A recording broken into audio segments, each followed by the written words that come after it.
Hello everybody, Roy Graham here with Success Tracks, and I recently had the opportunity to sit down with Brett Thompson of Thompson Law Group. And it was a real pleasure because I've known Brett for a very long time, and I've admired him for a very long time. He's someone that I got to know from BNI. He's someone that I admired because, we just really got along well and everything, but I admired his the way he treated his people. I admired how he treated his friends. I admired how he approached business and his work ethic and the success that he was having. And it was just something to watch and learn from. And he's just always been someone who I could look up to, and I don't say that about a lot of people, but I certainly do about him. So I had a chance to talk with him recently, and I'll be bringing that to you here right after this message. This episode is sponsored by Save Your Memories. For over 4 decades, they have been helping people just like you to view, share, and preserve their memories by transferring them to a digital format. Now you can transfer your photos, videotapes, DVDs, and old movie films to relive again. Visit us at www.saveyourmemories.online today.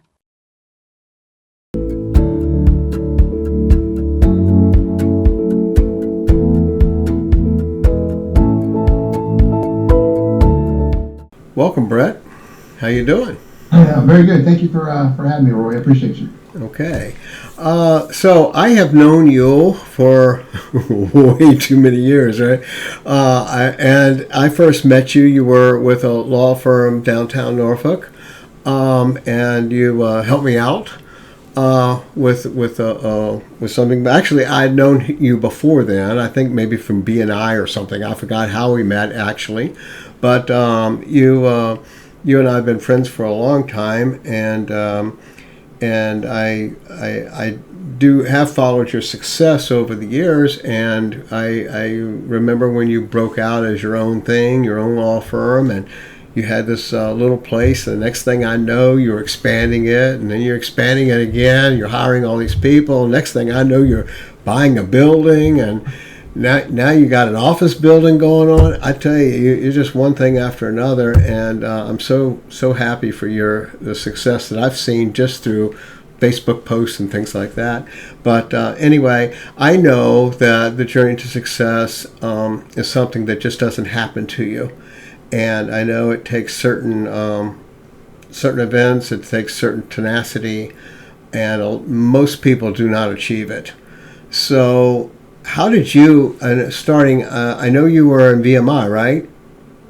I did attend the Virginia Military Institute. Right, and then we were in BNI together years ago. Oh, okay. Well, maybe that's that. I guess that is where I met you. I wasn't positive of that, but so you started with a law firm there. Well, I don't know if you started there, but that's where I remember you were working with a law firm, and you had the courage to step out from that. Is that where you'd like to pick up your story to success, or before? Sure. I think overall my success is I'm blessed. I've lived a blessed life. I truly, I happen to be a Christian, and Jesus Christ is my Lord and Savior, and I'm not bashful about that in any way, but I truly feel like God has granted me abundance and success in all my endeavors. And so I'm not the smartest guy in the room. I have perseverance, I think. I have dedication, determination, all those D's, dedication, determination, devotion, discipline, drive. Now, I don't know where that comes from. I know that I was drawn at an early age, probably around 10 years old, to the sport of wrestling. And I really learned a lot of life lessons from wrestling as well. Wrestling is probably the most grueling sport I could have picked. And the practices are everyday suffering, and you're cutting weight, and you're wrestling, and you're trying to make another person do what they don't want to do. And you handle a lot of loss too. So I think, I learned a lot off of the wrestling mat, and what it did, it revealed a lot about myself. And so, how do you push yourself through suffering? How do you convince yourself that all this pain you're going through right now is going to be rewarded at a later point in time? And I was very fortunate to have some really successful wrestling coaches that were national champions and Olympic alternates and so forth and so on. And so I think probably the first, I guess, example or the first exposure to a successful process or a successful routine came through my training in wrestling, and it really expanded my mindset, if you will, and it hardened my mind, and I'm a big proponent or a believer in toughening your mind. I believe that we're capable of 10 times more than what we think we can accomplish at any given rate, and through my faith in God and my Savior Jesus Christ, I have applied that method of perseverance, if you will. I mean, it's just I keep getting up every day and trying to accomplish forward progress in my life, and it has paid off tremendously for me. But right now, if you sat me down, as a 25-year-old kid, and you said, hey, you are going to be an owner of a successful regional law firm, you're going to be a real estate investor, you're going to be a millionaire, you're going to have 3 beautiful children, you're going to make a positive impact, in people's lives, I would have thought you had bumped your head and you were crazy. And at that time, I thought my destiny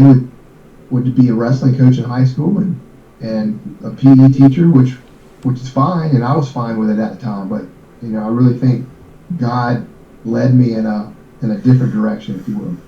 That was a long answer, but hopefully it was somewhat on point. It was on point, and I can see that, and I know you're very much into wrestling, martial arts, all that kind of stuff, and you were a Taekwondo Brazilian. So I've trained Brazilian Jiu-Jitsu for the last 20 years. So after I graduated high school, I went to the Virginia Military Institute on a wrestling scholarship. And when I graduated in '97 and entered law school at Regent University in Virginia Beach, I started training Brazilian Jiu-Jitsu, and that's been another passion of mine. And it's very similar to wrestling. The disciplines involved are very similar. Also, it's a one-on-one sport. So I don't do anything in moderation. No, you don't. You don't. So when I took on that martial art, I've been all around the world. I've competed in Rio de Janeiro in the World Championships of Brazilian Jiu-Jitsu, and so I wanted to see how far I could take it. And whenever I kind of engage in something, I want to see how far I can take it. So and now I'll be 50 next month, and I'm enjoying the journey because now my children. I've been training my children Jiu-Jitsu ever since they were 5 years old. And now I kind of get to pass the torch on, and I really have an enjoyable time teaching jiu-jitsu and mentoring, other athletes. And because I'm not the young stud athlete trying to get all the trophies and all the awards anymore, but I've embraced my new calling, my new path as somewhat of a mentor. Well, I know that you had a self-defense course that you've been helping out real estate agents with. You've been doing that for a number of years, and I know that's extremely popular, and that's a real good way to give back to the real estate community. Yes, sir. We've had a lot of positive feedback about that course over the last several years. We've been doing it for about 10 years now. Wow. So my law firm, we do a high volume practice of real estate transactions. So we interact with real estate agents, commercial and residential, interact with a lot of loan officers. And I was trying to think of a way to make myself and my law firm valuable to the marketplace, all right, the legal marketplace, to valuable to the real estate industry. And my passion was self-defense, jiu-jitsu. I've got a background in jiu-jitsu, wrestling, judo. I've trained some Thai boxing. So there were a lot of high-profile cases of real estate agents being victims of violent crimes, abduction, rape, murder, robberies, all kind of bad stuff. And that kept popping up in the news. And so I thought that that would be an issue of concern and of interest to our real estate community. So in conjunction with local police, FBI, also I consulted some of my Navy SEAL buddies, I put together a comprehensive course that addresses the dangers involved in being a real estate agent. And then the second part of the course addresses very common bad guy behaviors and the jiu-jitsu answer to very common bad guy behaviors. Bear hugs, grabbing your neck, grabbing your arms, and different, abduction techniques. And so it's just, the goal of the course is to increase the awareness of the dangers involved in being a real estate agent, and to also kind of expose them to the possibilities of their self-defense. So they're not going to walk out of there as a UFC fighter or a black belt, but we do give them an example of what the possibilities are to defend themselves effectively. And we've got a lot of, it's brought me value in that, I've got a lot of positive feedback from the agents. I feel like we have increased the awareness of the problem, which is the dangers involved in being a real estate agent. And I've befriended a lot of these agents over the years that have taken the course, and as a result, they've also referred, their clients who are buying and selling real estate. They've referred those clients to my law firm, and it's generated revenue, so it's really worked out well. Okay, let's talk about your real estate. Well, it was just a real estate firm at first, but now it's expanding, correct? Yes, sir. So we recently, within the last 15 months, we launched our litigation division. So we have a legal action division, and I've been adding a team of attorneys in our litigation department. So for years, I try to focus. I have found that focusing on one thing, is the most effective way to make forward progress in the most expeditious manner, if you will. So for the first at least 15 years of my practice, I focus on honing my skills as a transactional attorney, meaning real estate transactions, corporate law, buying and selling of businesses, and then also getting into wills and trusts and estates. So those are all very transactional based law. And I've probably referred out millions and millions of dollars over the last decade to my friends in our community that litigate and handle different litigious matters. And I built our transactional practice up to and we scaled it up, and we've got management level positions, and we've got really good support positions. We've got real estate attorneys and real estate paralegals. So I had scaled that up, so it finally became self-sufficient. So it was kind of running on its own. And over the last almost 15 years of owning a business, I have become better as a leader, as a manager, as a mentor. So I started reaching out to litigation attorneys in town and exploring the option of coming over and launching a litigation department. And so we've done that. And so I just hired another litigation attorney this past Friday.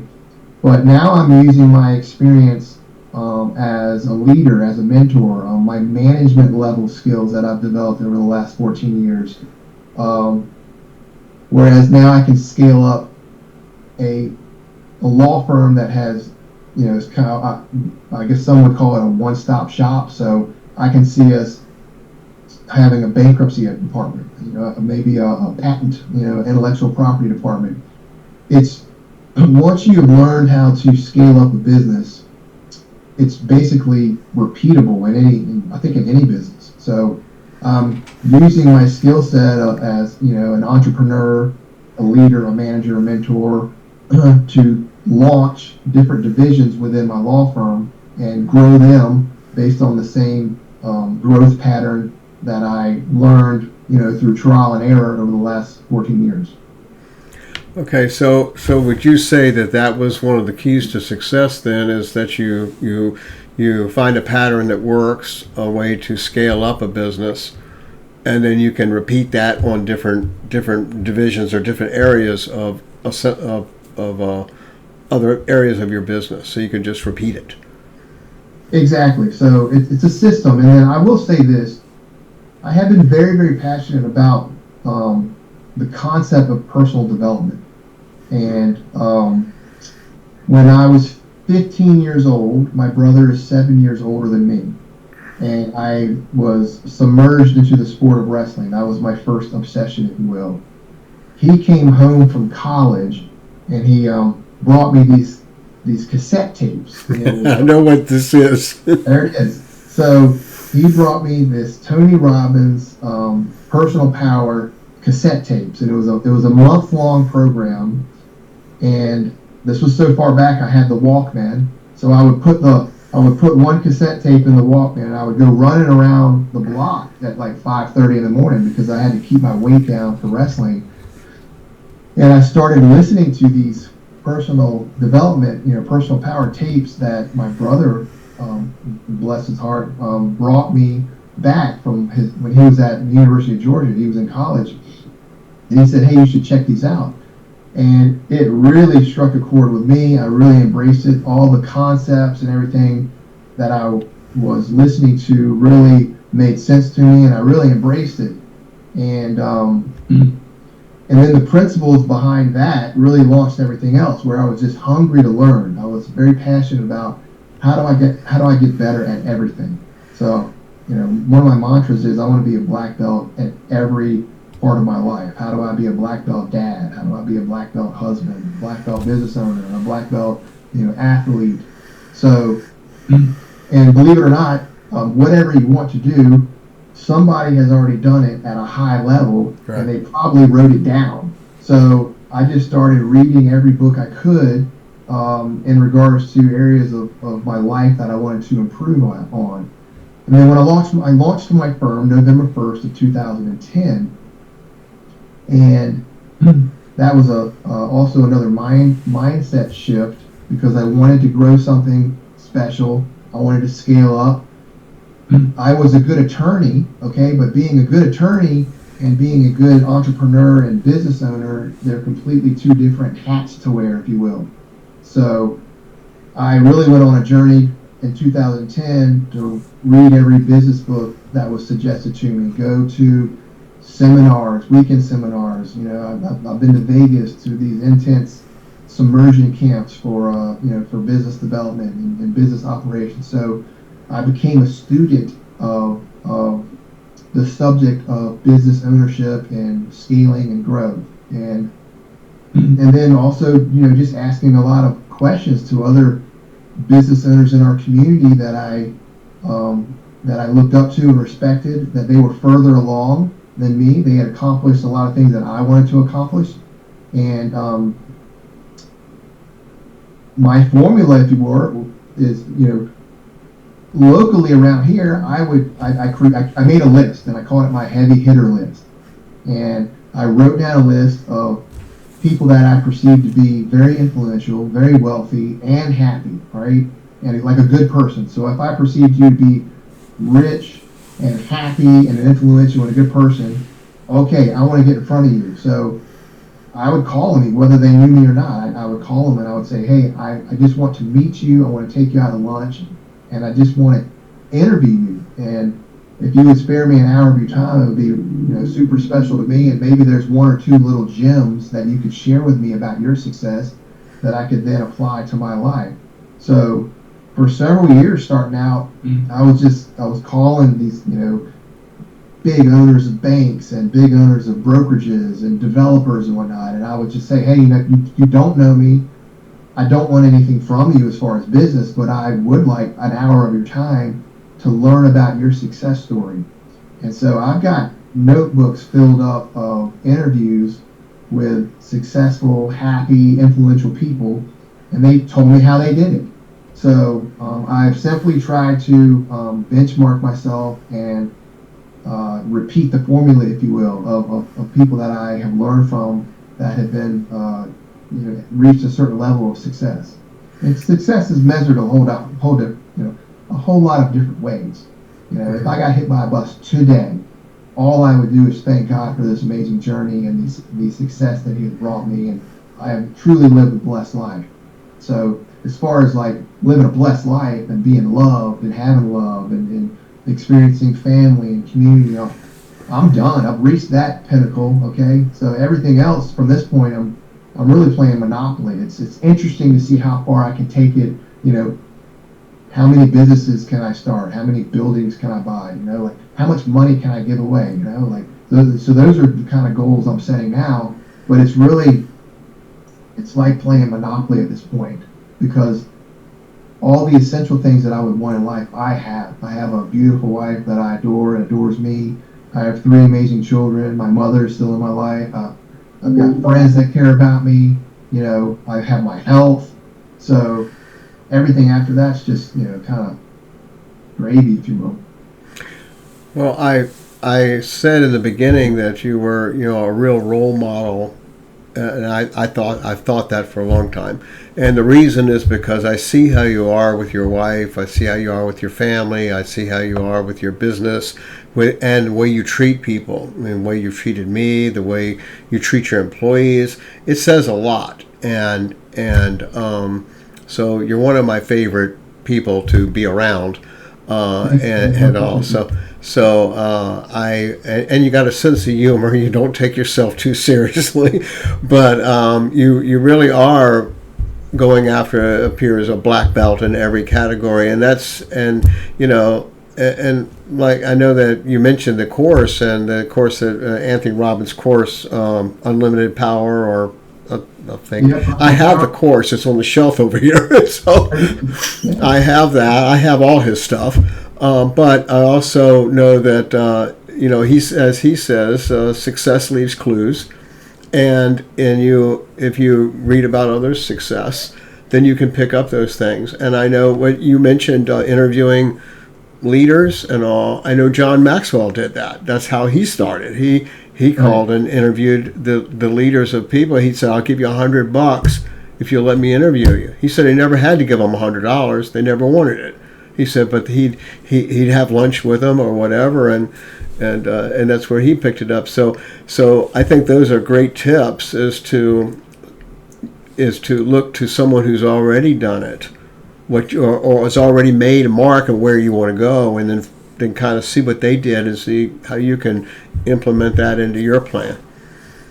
And I have found, no one ever said no.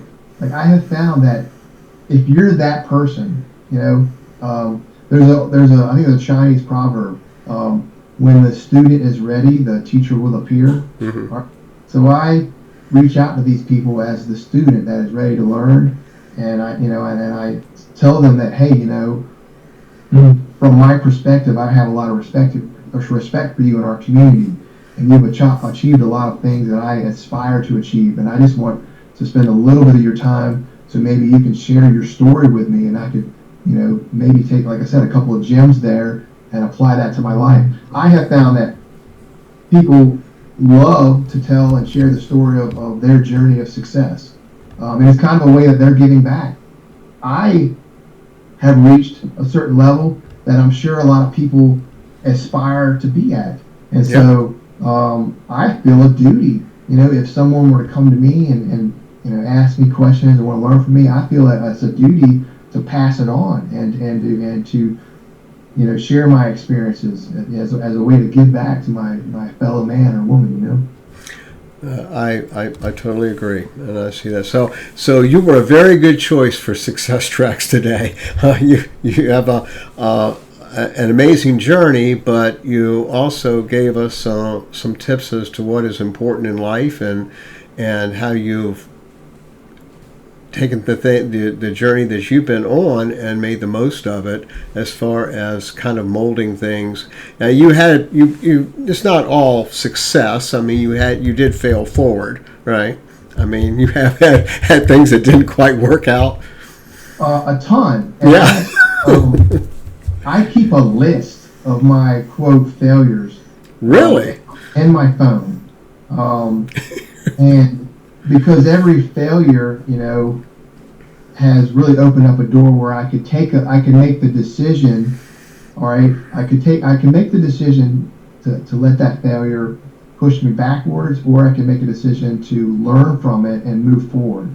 And I will say that I feel like I have learned from every challenge in my life, and I've learned to overcome it and move forward. Which those are the crucial things. Like, everybody has adversity. We're all going to go through things that are going to feel like they have crushed us. The loss of a loved one, like you get fired, somebody breaks up with you, that there's a catastrophic fire, whatever the case may be. We all have a cross to bear. We all have, challenges, and life is going to, kick us in the dirt. I have found, just from the people that I've interviewed, they all have these same challenges. People betraying them, defrauding them, stealing from them, whatever the case may be. But they have made a choice to learn from the experience, get up, dust themselves off, and move forward. And I have tried my best to apply that same principle. And also, and the Bible talks about those who exalt themselves will be humbled, and those who humble themselves will be exalted. So another way to remind myself and to humble myself is to look at this list of all the disasters that happened to me, and all the setbacks and all the challenges. And, it's crucial that I remain humble and grateful. So, if I live life in a state of gratitude and not prideful, my life just keeps getting better and better. And I want to just share this with you because, Okay. You can put anything on this podcast that you want. I got to a certain place in my life, or I got to a certain height, if you will, because I'm stubborn, and I'm a hard worker, and my philosophy in life was just work harder than everybody else, blah blah. That got me to a certain point. All right, and it's my hard-headedness and my I'm a control freak, by nature. Like I try to control my life, right? So Sounds familiar. yes. So I had a mindset that I am going to just outwork everything, and I'm going to make my life shape into the way I want it to, which is very prideful. It's ego-driven, and so it got me to a certain point, and then God stops me, and I got to a point where I was asking really bad questions, as I was losing purpose in my life, and I've made all this money, and I've accomplished all these things, and I'm not happy, and I'm not fulfilled. And I can work harder and harder and harder, but I know that that's not going to be the answer. And my hard-headed butt finally got to a point where I let go, and I asked God to lead my heart, and show me the way, lead my heart. What do you want me to do in this life? Because I've tried to do it my way, and that was not fulfilling. And I had even become a millionaire, right? But I was not happy. I was very unhappy. So people in town may perceive me as, this lucky kid with a, silver spoon in his mouth and just everything's perfect in my life. Well, I was very unhappy, for a while, but I let go. I gave my life to Jesus Christ. All my prayers have been prayers of thankfulness and asking God to lead my heart and to show me the way. I started tithing all my income. I started, praying every day, reading scripture every day. And I just want to share with you, Roy, the more money that I have given away every year, the more money I've made. 10 times over. It's just incredible. And the more I thank God and I let go and I ask for guidance from the Lord, the more abundance I have in my life, and the more opportunities have shown up in my life, and the more I share my faith with friends and family and co-workers, the more I'm embraced by the universe. I can't explain it. This is the part that I can't explain. But have I worked tremendously hard? Yes. Do I have tremendous disciplines and routines and habits? I do, and I always have, and I've always grinded and worked hard. Well, that'll get you to a certain place in your life. But after that, you got to let it go, and you got to ask God, what is my purpose on this earth? And, why am I here? You got to start asking the real questions. Why am I here? What is my purpose? And God will reveal it to you, and your life will be 10 times, 100 times better than you could ever imagine. Well, I agree with you. I've been on a similar journey. We'll talk about that another time because this is your time. But I appreciate that, and I totally understand what you're talking about. And I do know that the more you give, the more it comes back to you. Maybe not from the same source, but it just comes back to you multiplied. And I found that out earlier in my business, and but I'd say here recently in the last several years, I have come to much the same realization that you were just sharing. So I appreciate that. And that will be part of the podcast. Okay. So whatever you want on here. That's good. Okay. Is there anything else that you would like to say before we close this podcast? I just want to thank you for being my friend for all these decades we've known each other. And we have a similar mindset. You gave me this book, Mm-hmm. all right? On positivity from Norman Vincent. Norman Vincent Peale, 3 books in one. Yeah. So I read all 3 of them, The Power of Positive Thinking. So I read all 3 of those books, and you've helped me along in this journey. I picked up some gems from that book that I apply to this day. So it's just incredible, man. We had lunch one time, and we were discussing Jim Rohn and some of his stuff, that his philosophies, and he's one of my favorite guys. And of course Anthony Robbins. I have all his stuff. So yeah, I know that you are very big into that, and but it sure does show. And I've been a fan and been impressed by what you've been able to do, and not just in business but as a person.